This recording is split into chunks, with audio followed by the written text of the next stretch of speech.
55 years. That's how long this machine sat buried, forgotten, swallowed by English soil, until a farmer's digger hit something it was never supposed to find. In the autumn of 1969, on a quiet farm outside a small Yorkshire village, a young farmer named Thomas Whitfield locked his barn away he did every single night of his life. Inside sat the one thing that mattered more than anything else he owned, a machine he'd saved 3 long years to afford, the machine that turned his family's struggling patch of land into something that could actually feed them. By morning it was gone. No footprints, no witnesses, just an empty space where something irreplaceable used to sit, and a barn lock forced open with nothing more than a crowbar. Thomas reported it that same day. The local constable walked the property, took his notes, and told him what farmers all across rural England were told for decades when this happened to them, that these cases almost never get solved. Equipment stolen from isolated farms simply disappeared, sold off piece by piece, moved to another county under a different name, or sometimes buried under years of dirt in some forgotten field, sitting there quietly while the world moved on above it. Thomas never let go of it.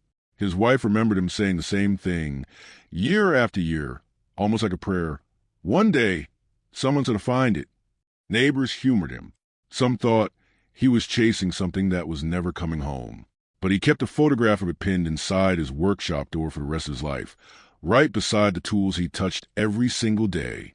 He passed away in 2011, still with no answer. 55 years is long enough to change everything. Long enough for the village to pass hands, for new families to take over the old farms, for the fields themselves to be reshaped by decades of plowing, flooding, and quiet English weather. Long enough that almost everyone who remembered that night was gone too, which is exactly why what happened in the spring of 2024 stopped an entire community cold. A young farmer named Daniel Pierce, no relation to the Whitfields, just a man who bought the land a decade earlier, was clearing an overgrown corner of his property that hadn't been touched in years. Thick brush, waist-high nettles, the kind of ground nobody walks through unless they absolutely have to. His plan was simple. Level it out, maybe stretch the grazing area before winter set in. His digger hit something solid, metal, buried nearly 2 feet under compacted earth and root systems that had grown straight through it, like the land itself had tried to hide it. At first, he assumed it was scrap. Rural England is full of forgotten machinery. Broken plows, rusted fencing, pieces of things nobody remembers bringing there in the first place. But as he cleared away more soil, the shape stopped looking like scrap. It started looking whole, deliberate, like something that had been buried on purpose, or hidden there in a hurry and never come back for. It took him nearly 4 hours, working the last stretch by hand, to expose enough of it to understand exactly what he was looking at. And if stories like this, real countryside mysteries pulled straight out of England's forgotten fields, decades-old secrets the land refuses to keep, are the kind of thing you enjoy, hit subscribe right now. Because what Daniel found didn't just solve a mystery that had sat silent for over 50 years. It led him straight to a family who had never once stopped wondering. Word moves fast in a village where everyone still knows everyone. By the next morning, an elderly woman 3 farms overheard the description secondhand from her granddaughter, and she went very quiet. She asked to see it herself. She was Thomas Whitfield's daughter. She hadn't set foot on that stretch of land in over 40 years. But the second she saw what was sitting half-cleaned in Daniel's yard, rusted and missing pieces, she knew it instantly, not just from memory, from something far more specific, something her father had told her to look for decades earlier in case this exact day ever came.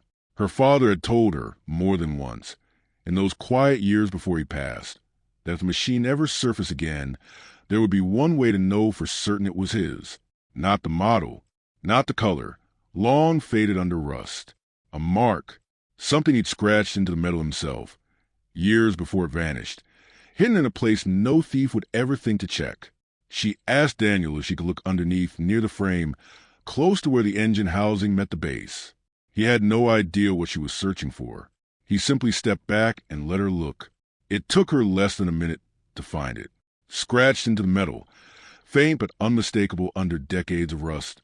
Initials, TW, and beneath them a date, 1966, the year her father bought it. The year he started building the life he always wanted for his family.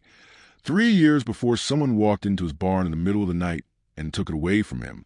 She didn't say anything for a long moment.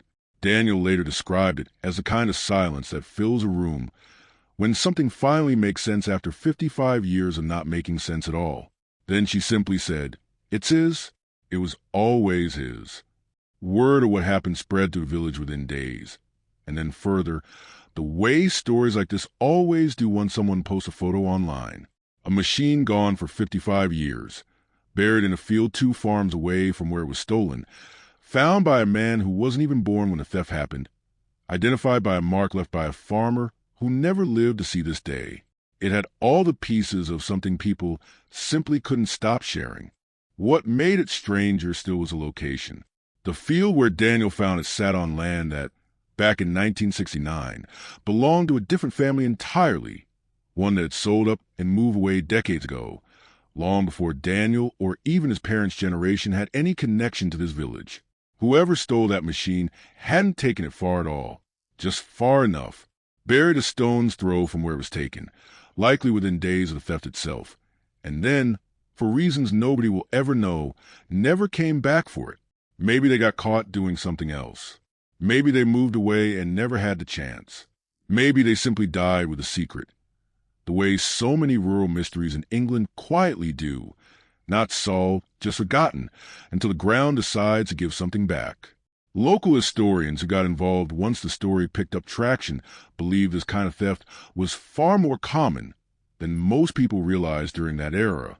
Isolated farms, minimal policing across wide rural stretches, and machinery valuable enough to be worth the risk. Most of it was never recovered. Most families never got their answer. Thomas Whitfield's family did. Just 55 years and one clearing project too late for him to see it himself. His daughter arranged to have it restored, not to working condition, but enough to preserve it exactly as it was found, rust, scratches, and all. It now sits in her front garden, visible from the road, with a small plaque beside it explaining where it came from and the year it disappeared. She says people slow down when they drive past. Some stop entirely. She placed one more thing beside it. The photograph her father kept pinned inside his workshop door for over 40 years. The one he looked at every single day, waiting for a moment he never got to see. Daniel still farms the land where he found it. He says he thinks about that morning often. How close that machine came to staying buried forever. How easily his digger could have shifted 6 inches to the left and missed it completely. He calls it luck. The Whitfield family calls it something closer to fate. 55 years underground. One family who never stopped believing. And a piece of English countryside that finally, quietly, gave back what had been hiding all along. If stories like this are the kind you want more of, make sure you're subscribed. There are more forgotten pieces of England's countryside still waiting to be found.